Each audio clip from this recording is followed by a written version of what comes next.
Today I'm mixing a huge post-rock song with over 70 tracks using the Air Creative Effects Collection Plus.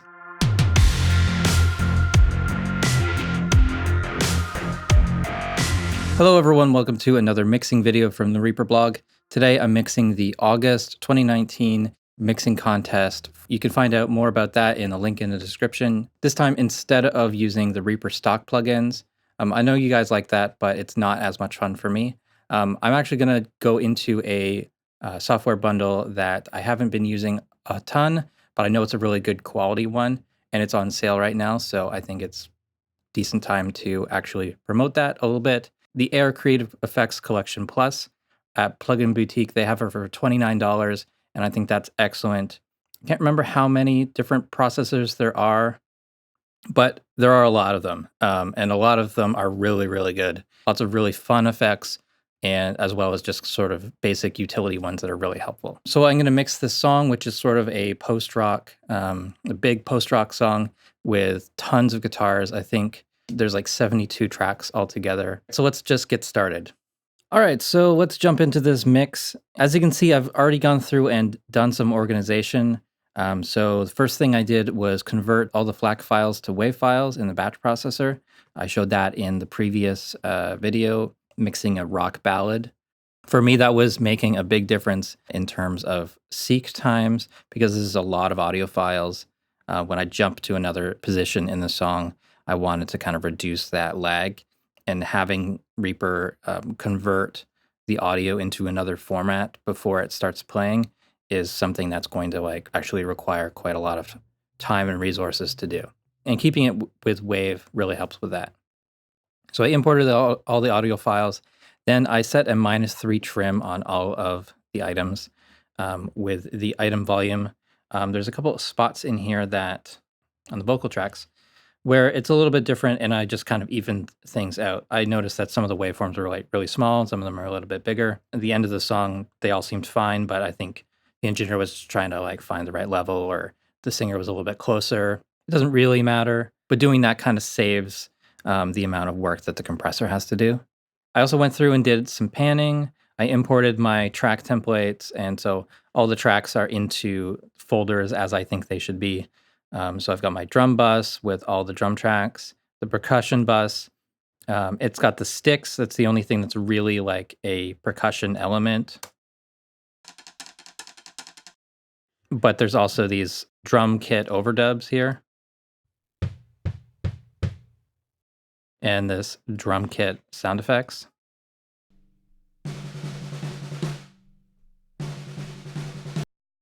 I also started renaming some of the tracks. I wanted to show this, so I didn't go through all of them. But you can see all these guitar tracks. It's like track number, and then a name, and then which mic number. That's not all really necessary. The main thing that I want to remove here is just the numbers, because it means nothing to me. So I'm going to select all of these tracks, all these. I'm going to open up the action list. And what I'm looking for is a script, a Magelma track item name manipulation. And so if I run this, it brings up this UI. I'm going to do a trim start action, take off 3 characters.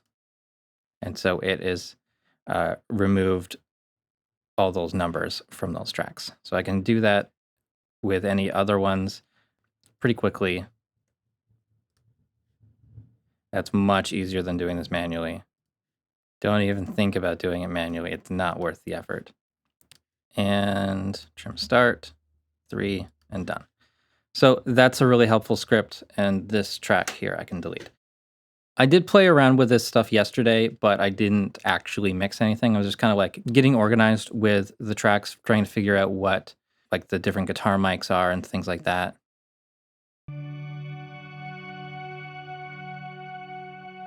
There's some really cool sound effect layers in this song. I'm going to turn everything down here in the mixer. I've got my bus view set, and I'm just going to turn down these tracks. So yeah, I'll just select them all and turn them down here. And let's play a little bit of the song.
you get the idea. It's a big post-rock song, lots of layers, so many guitars. Unlike the previous songs that I mixed recently, it seems like all the tracks here have a purpose. I'm not really going to delete any of these tracks. I'm actually going to use all these different layers. The only thing I will do is kind of condense this down a little bit. There's some guitars where there's two mics, and I like the blend of them just at equal gain. I would rather control them as one thing on a single track. And I actually have a trick for that. Electric guitar 01, mic 1, and mic 2. So there's mic 1, mic 2.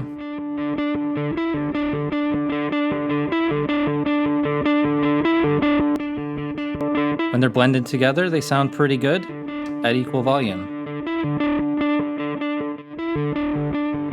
Together, they sound better than separate. I'm going to run this action, which is a custom action that I've made, and I'll show you exactly what goes into it. Implode items across tracks into takes and play all takes. So I'll show you what's in this. It's another script from Amalgama. Implode items across tracks into takes and remove empty tracks. This is just a simple script that runs the implode action that's built into Reaper, but then it's going to remove the empty track that would be created after running that. And then it's going to toggle play all takes, which is that's a function that took me a while to find, but it's actually really helpful. Instead of having two tracks here that I'm going to like process exactly the same, it's not going to be in stereo. It's just going to be a single mono source that I'm keeping those two mics at the same level. I'm going to run this action to put them all on one track. It's going to happen real quick. So it looks like I've got two takes here, but this is basically just those two microphones, and they're going to play simultaneously because we have play all takes enabled. So I can do that again for these other guitar mics.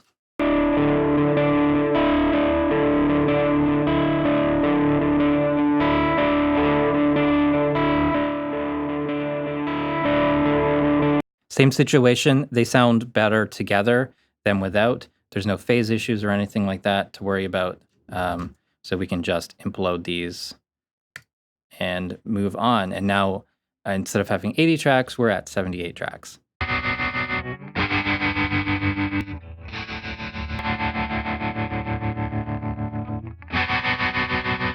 Just going to double check that these are the same all the way through.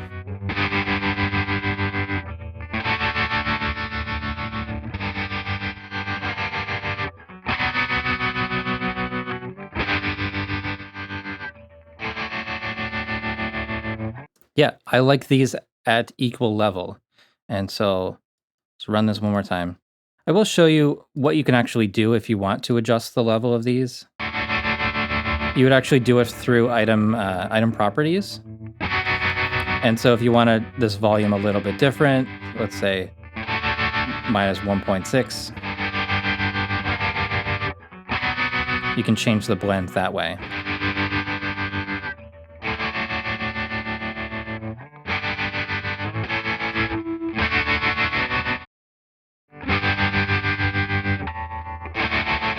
But I think the engineer did a good job balancing those as is. I have no problems with them the way they are.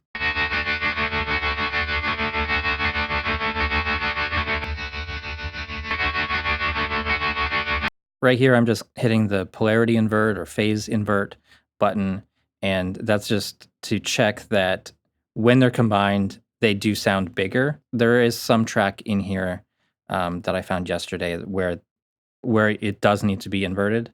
It's something you always need to be aware of when mixing, especially stuff you didn't record yourself.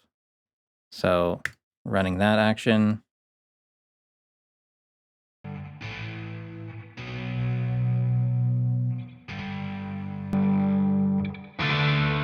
So there's a good example. We're getting tons of phase cancellation here when one of these mics is not inverted.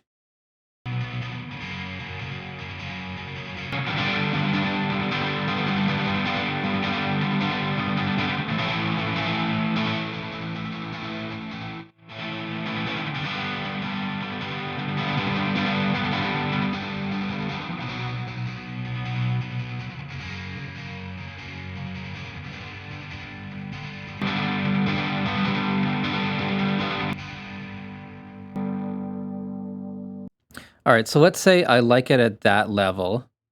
What is that? 4.3 dB down and polarity inverted, and I want that on a single file or a single track. That's pretty easy to do. So I'm going to run that. I'm going to take this second item and set not the playback rate. I'm going to set the volume at -4, the 4.3, 4.2. I think that should work. And there's a toggle here to invert the phase. So we'll just hit that.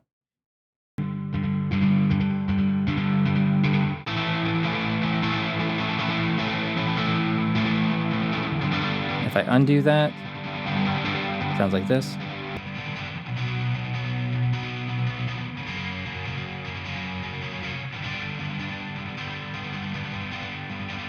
I think 4.3 was about where I wanted it.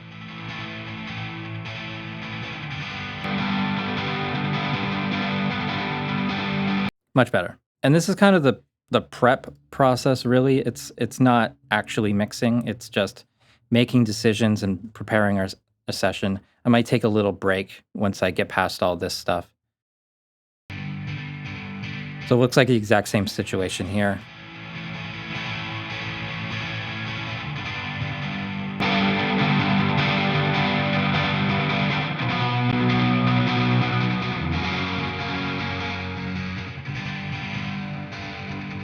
So as I have these polarity inverted where I'm getting the most cancellation, there's a spot as I move the fader where it gets the most quiet, essentially, or there's the most cancellation.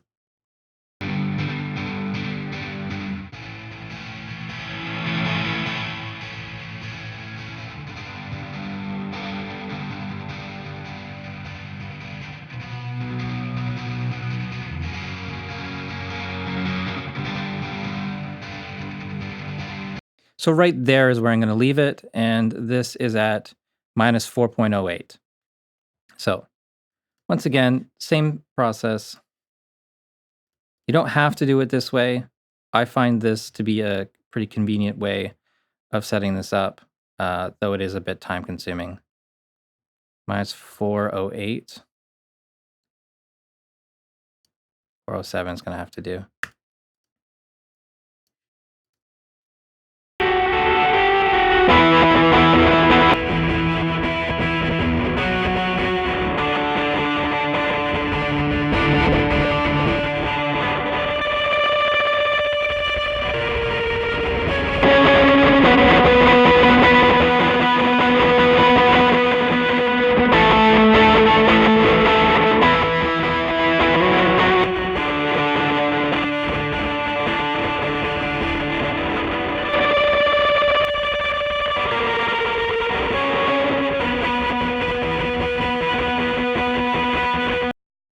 All I'm doing here is inverting the polarity, and then I'm finding the spot where it actually sounds the worst.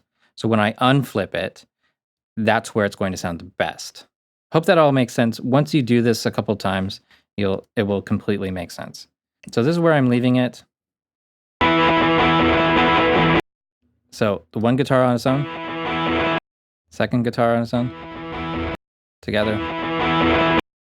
So everything that's good or everything that's similar about these is going to be amplified. Anything that's different is going to be kind of diminished.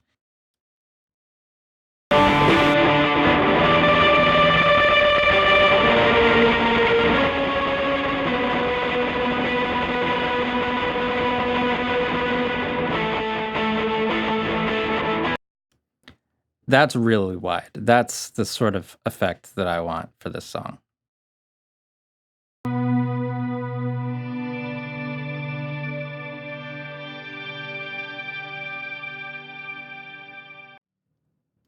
Lovely sounds. It's actually really cool to have those sorts of ambient sounds um, just kind of like built into the recording. Don't need to worry about creating that sort of vibe.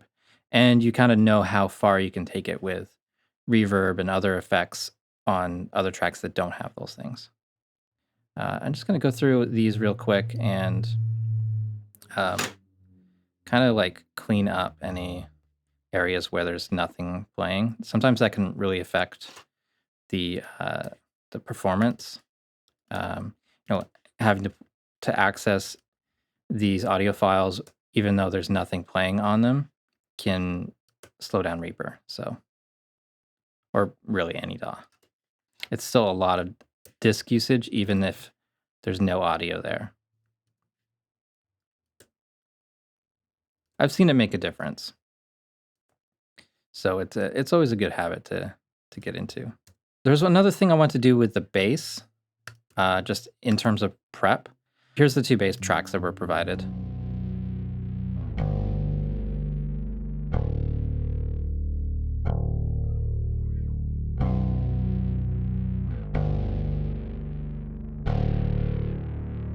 Okay, so there's the bass DI.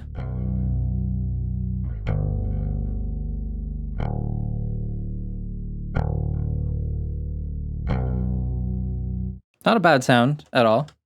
Lots of low end. There's some good note definition there.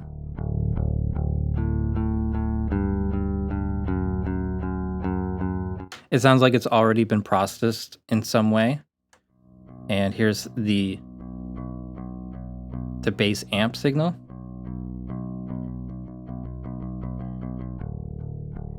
Which is quite low level. Might actually boost it up. It's a little easier to work with. But this amp has different tones in different parts of the song. So there's this distorted part. And there's this clean part. And there's another part where it's distorted. So all I want to do here is make a second track for this bass. Put that under there. I'll just put the dirty parts down there.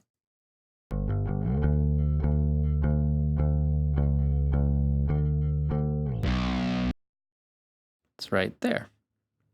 So he kind of jumps the gun a little bit on that, but that's fine. We can fade this out. Bring that in. And let's hear how that sounds, these 2 tracks.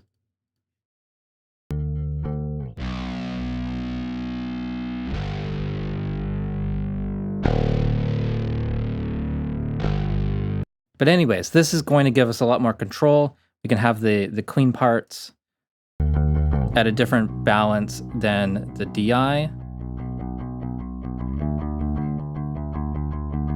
And then the distorted parts in a different balance with the DI.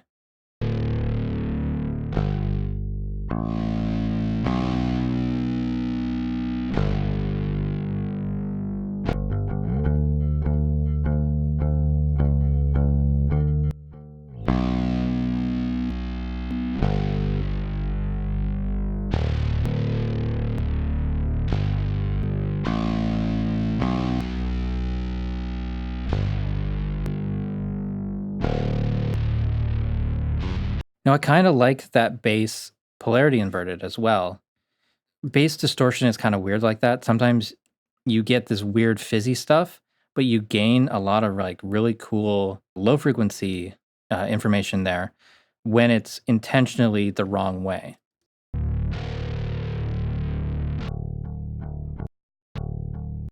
All right, so that's where he switches from the dirty to the clean tone. And we'll just put in a little fade there, overlap that, just like that. So here's the bass.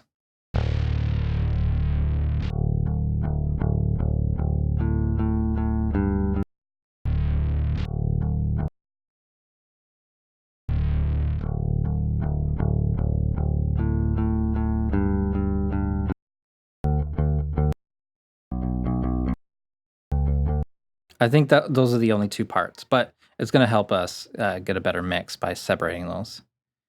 All right, so that's kind of all the setup stuff I want to do. Next, I'm going to do a quick just balance mix, starting with the drum tracks. I'm going to solo the drum bus, put the drum, the bus fader at unity, and turn everything else down. Starting with the overheads, I'm going to start building up this drum mix. I guess I'll go here. and loop that.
I'm not sure what part of this song actually has hi-hats. There we go.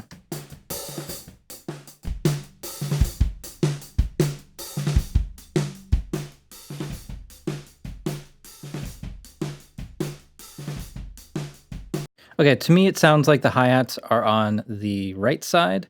I always like to have the hi-hats on the left, just my thing. I'm just gonna take the width control on the overheads and turn that down.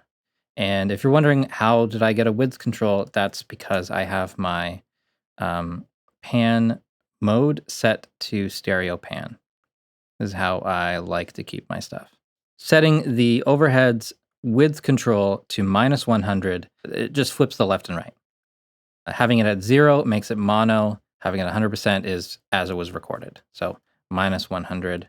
And now the overheads will sound like the hi-hats are on the left. And we'll bring up the close mic on the hi-hat. Pan that to the left. Maybe half left.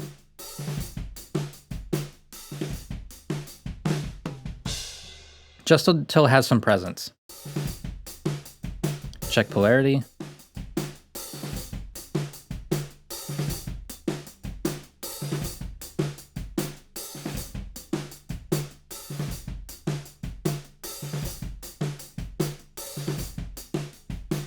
Now let's find a good balance here, maybe this section of the song with the room mics.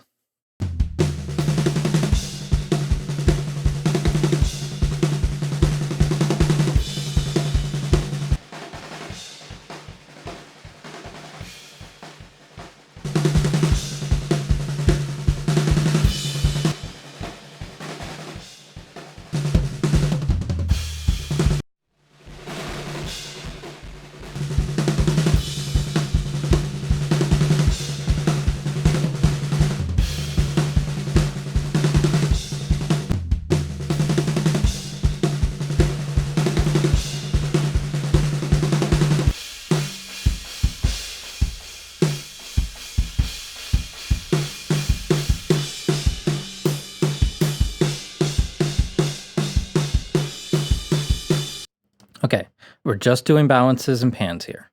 Next up, percussion, which has some drum overdubs in a couple sections.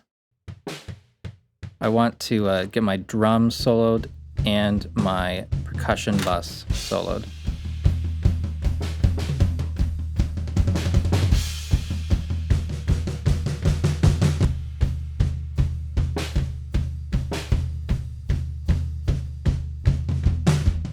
All right, so I will solo just this bus here. So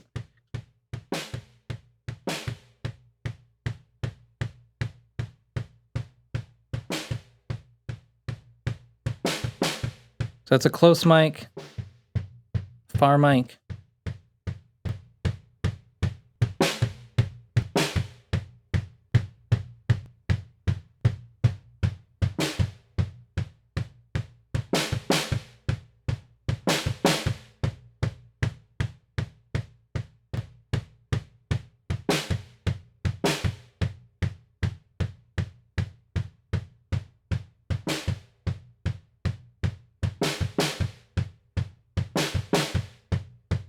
Okay, and we've got this drum kit effects in this section.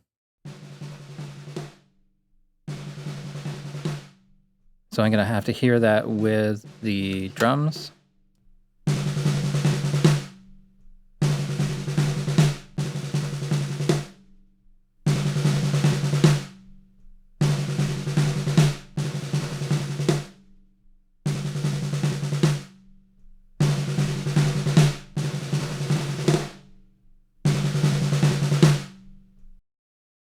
I love when they have layers like that. Just adds so much.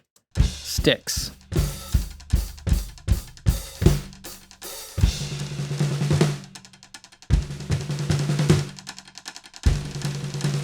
These sound like they should be a left and right.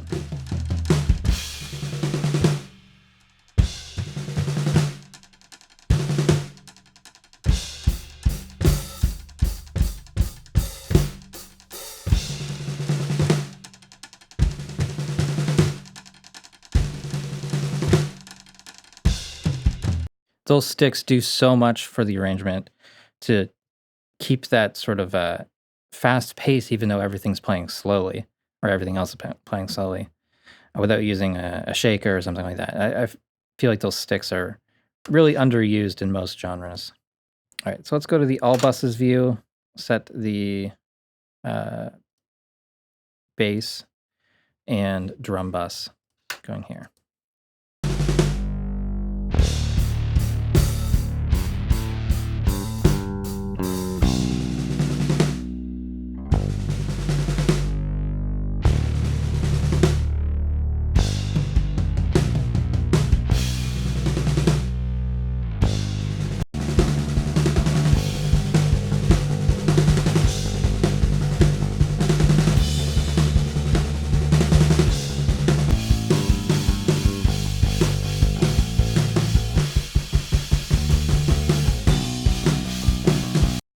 Cool.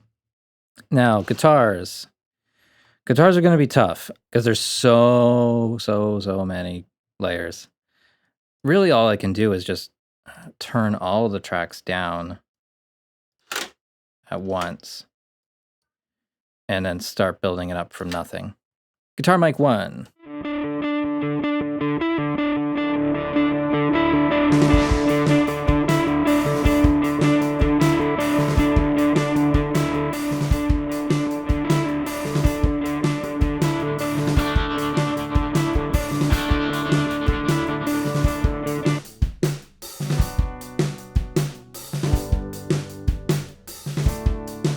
That kind of sounds like a DI. I might just mute that.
That doesn't sound right. What happened there?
That one sounds again like a DI, but there's nothing else really happening there.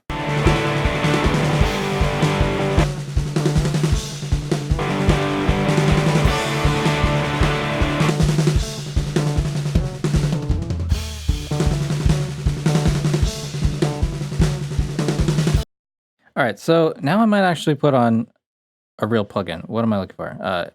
We're only using the Air plugins, which is these here. So chorus, compressor, diffuser delay, distortion, dynamic delay, enhancer, ensemble, filter gate, flanger, frequency shifter, fuzz wah, kill EQ, lo-fi, maximizer, multi-chorus, multi-delay, non-linear reverb, parametric EQ, phaser, pumper, reverb, saturation filter, spectral, spring reverb, stereo width, talkbox, tube drive, and vintage filter. I'm thinking the distortion. I was playing around with this yesterday. I think this damped distortion was where I had it.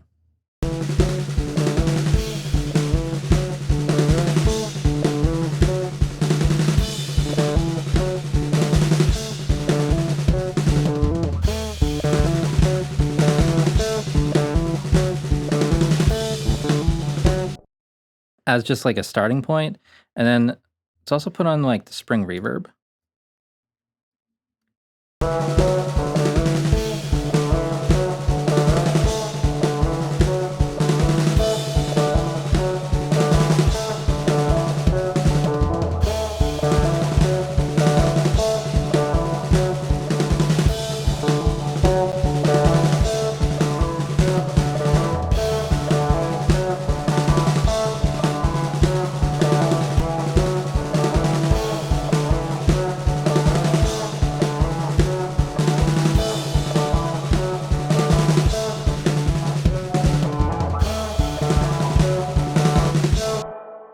So that's just kind of giving its own space. How does that sound with the other guitars?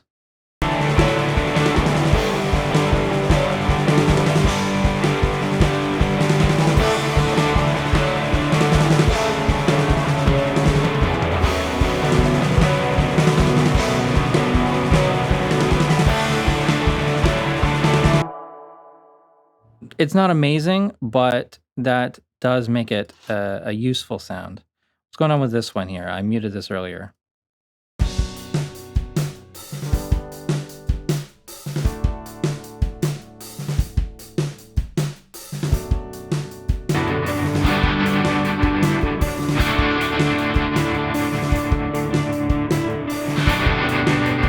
I think because that's so similar to this one and this one, doesn't necessarily need to be used.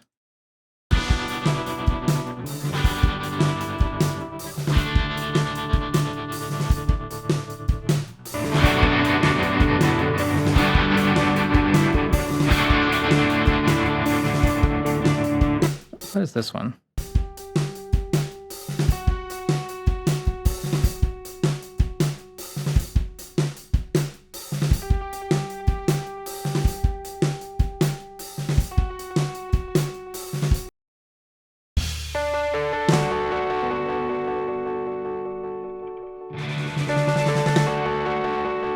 All right, I'm just going to move these around. Their actual use is very similar here, so I'm going to put those together. This one needs to be louder, and then this one needs to be quieter.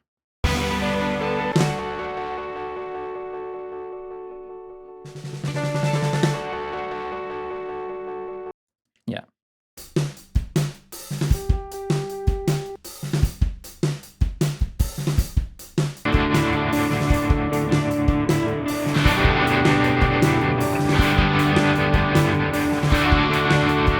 No, I'm going to mute it. Don't need it. Guitar effects bus. So again, turning everything down. I don't have a button to just show this one, so to do, what is it? Alt H. There we go. Okay, so I'm showing just my guitar effects bus. Solo it, and let's see what we got.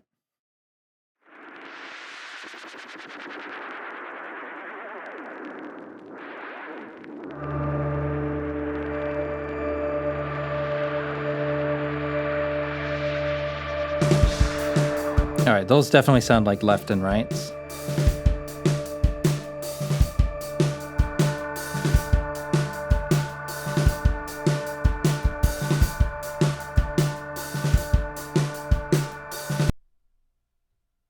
And these.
What was this one? No, this one.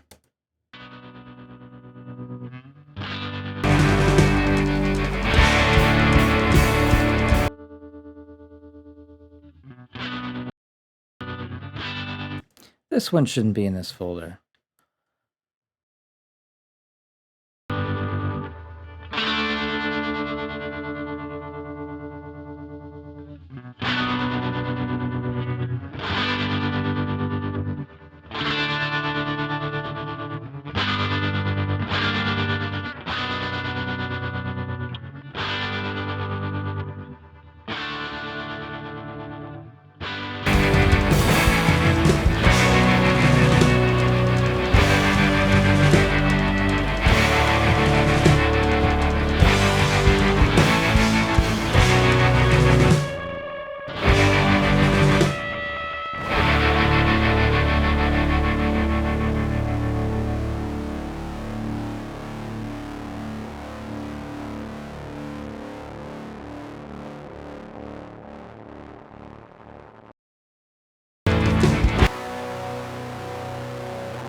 Okay, I'm ready to move on to the next set of tracks, which is the keys bus, which is there's like one set of roads and there's some bells, and then I just put in some other sound effects into this bus as well.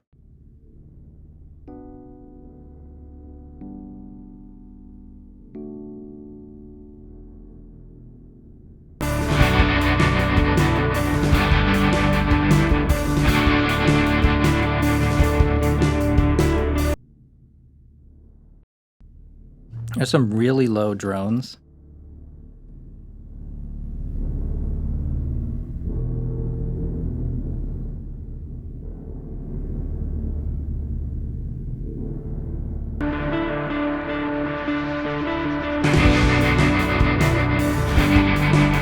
All right, what are these bells?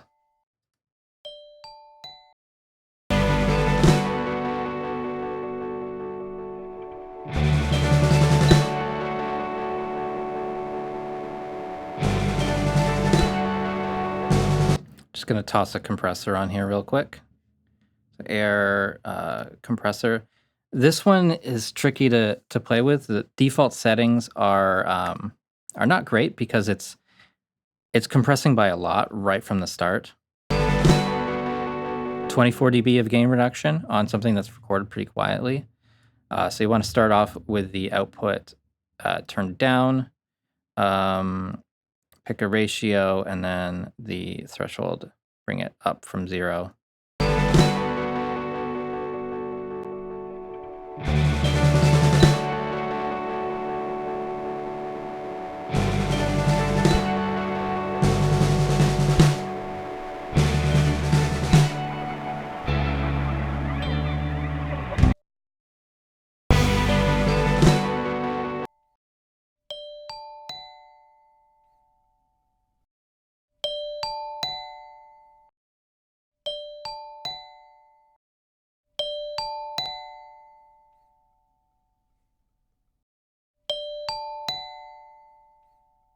Okay, so with this, I've got the attack kind of slow at 16 milliseconds.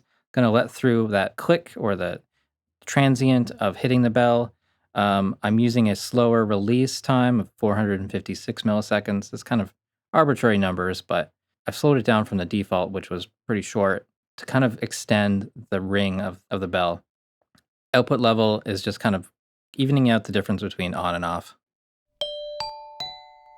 It is actually boosting it, but I needed it louder anyways.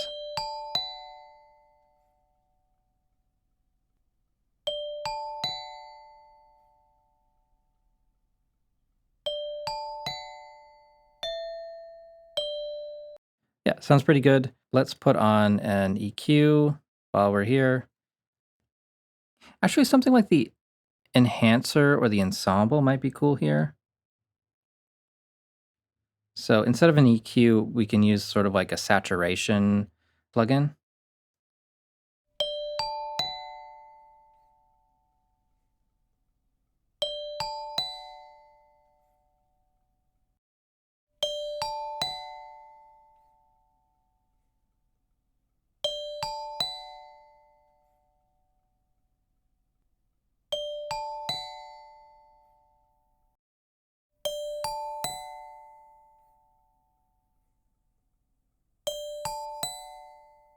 Yeah, cool.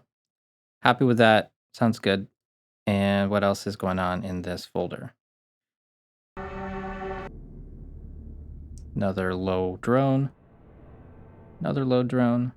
Yeah, maybe these should be panned, hard left and right.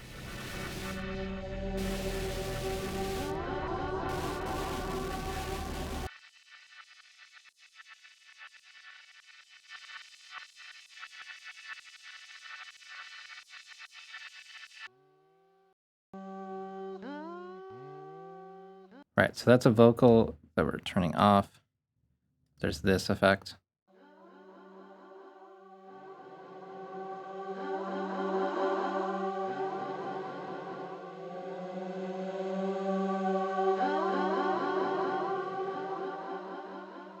It's kind of weird that they kept that mono. I don't know why they would do that. I don't have any reverb set up right now, so that is something that I'll send into a reverb later on, but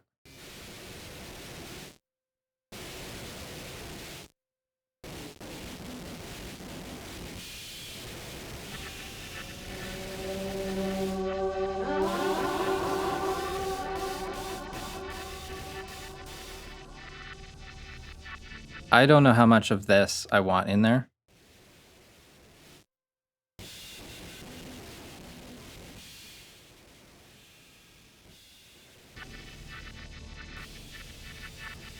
It's pretty nasty. Yeah, my gut is to mute it.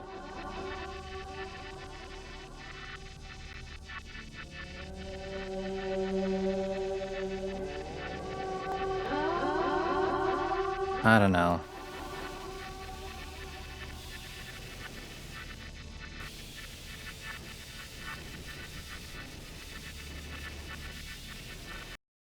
Spending too much time on that. All right. Vocals are the last set of tracks.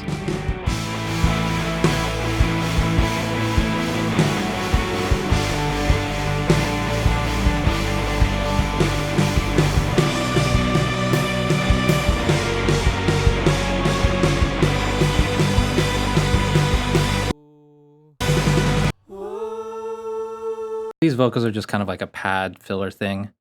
It's a low voice on the first track.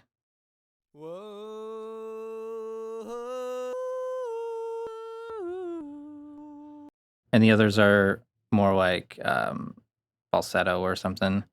First one, center, the other one's left and right, and the last one centered.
Right, so I'm putting on the Air Ensemble plugin, and let's hear how that sounds on these vocals.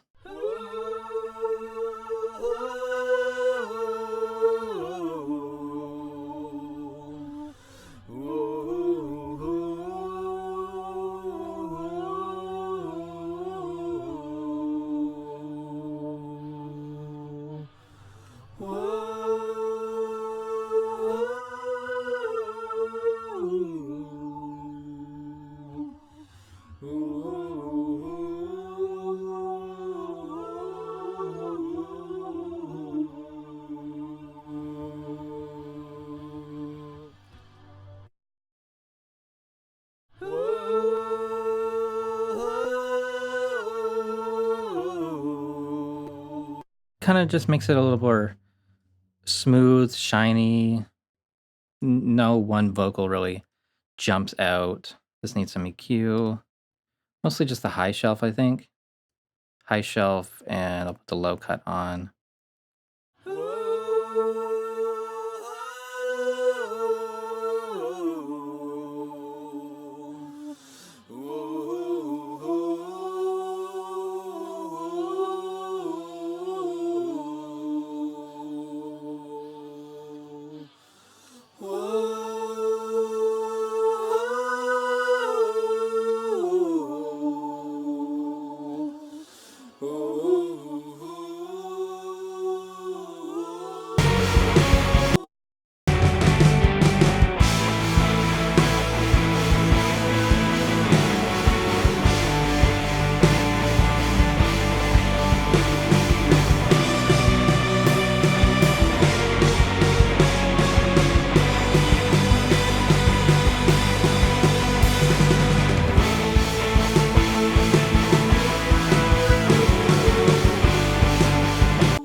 So now I want to set up a couple reverbs and maybe some delays, and I don't know. No, just do a delay.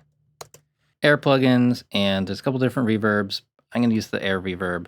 And just while I'm thinking about it, I want to go take a break. This video is pretty long already, 1 hour and 10 minutes I've been recording. I'm just going to send these vocals into this reverb just to get, well, some space in this.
Now that I hear it with reverb and there's compression on it, gotta tame those breaths.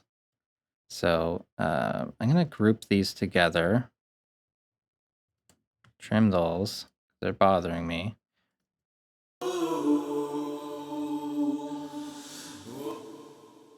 Actually, maybe I'll do it from here. I'll use some volume automation. I'll select from here to here and turn it down. And put in a little fade.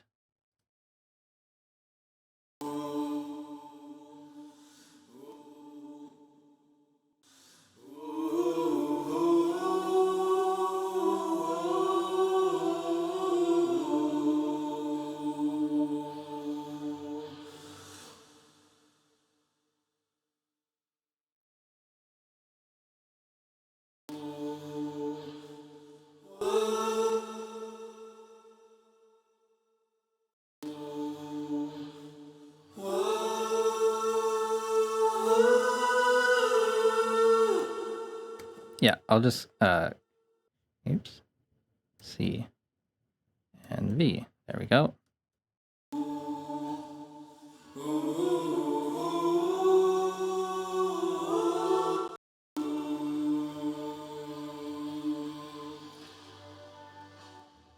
Okay, and there's lots of noise from then on.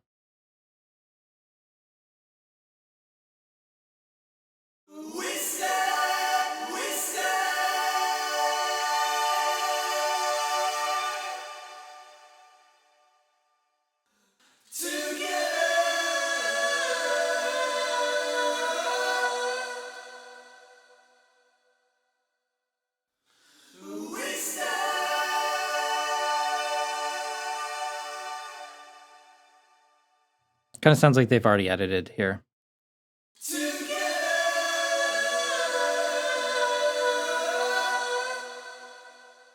Yeah, these tracks are quiet in between each part here.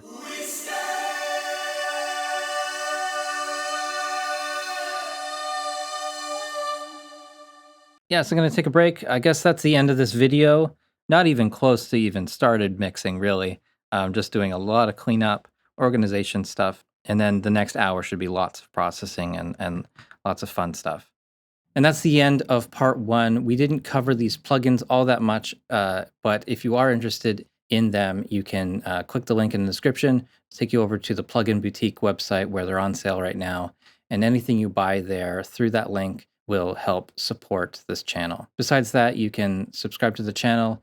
You can follow me on Facebook and Twitter. You can join our Facebook group, Reaper Blog Community. You can support the Reaper Blog through Patreon and check out the website for a lot more tutorials.